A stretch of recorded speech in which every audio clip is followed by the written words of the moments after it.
Were you present at one of the early screenings, like, you know, test screenings just to get an audience reaction or studio executive screenings?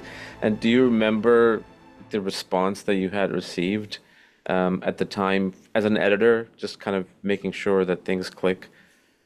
Well, I think that one of the big things about Kingdom of Heaven was that it was actually a very well measured portrait between the Christians and the Muslims.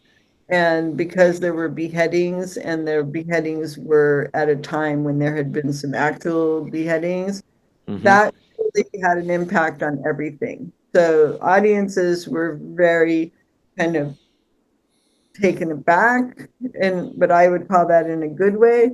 And historically, obviously, this film can be viewed through a different lens.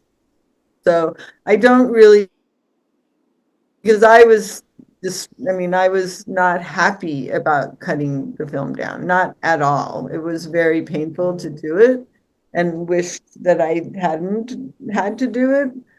Um, so because I feel that the director's cut's the better film, and it will stand the test of time better than the theatrical release, and it will also probably be used a lot for discussion of the differences of these kind of politically motivated decisions, politically, financially motivated decisions by studios versus an artist's vision. Yeah. And I'm glad you talked about the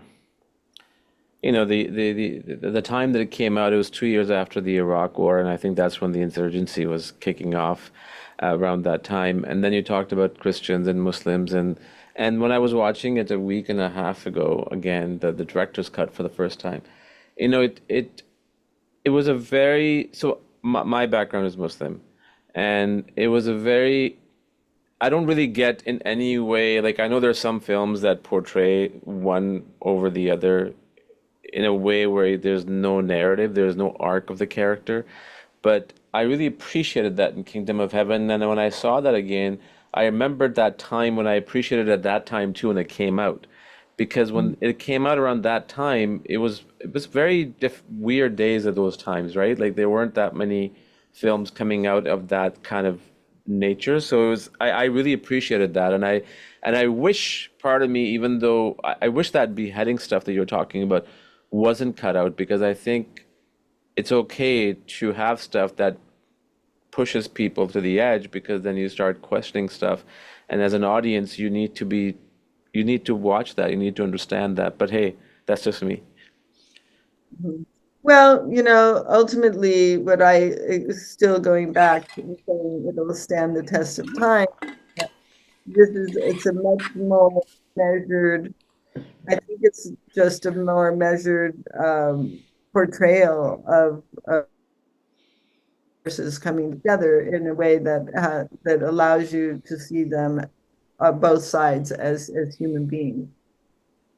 I couldn't agree more. It's films like that, and some other films, films like Munich. I don't know if you've seen that with Spielberg directed, and a bunch of others, including Schindler's List. I would say, where the antagonist is always given a little bit of more human condition.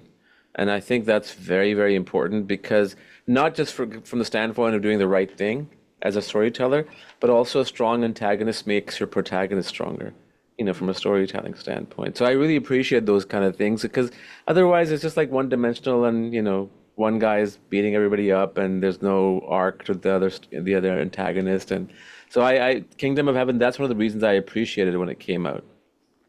Mhm. Well, thank you. Yeah. I feel very fortunate to have been a part of the film. And, you Do know, you do you remember the first time it was like were you at the premiere or when it was like a theatrical release when you saw it? What was that feeling like? I mean, yes, you've done all these films like with Christopher Nolan and a bunch of other directors before, but just watching something like that of that scale, despite the fact that you weren't really happy with the final cut. I'm too much, I'm too emotional of it. By then, I mean, yes, the spec love it, and I'm excited and happy. But it was, yeah.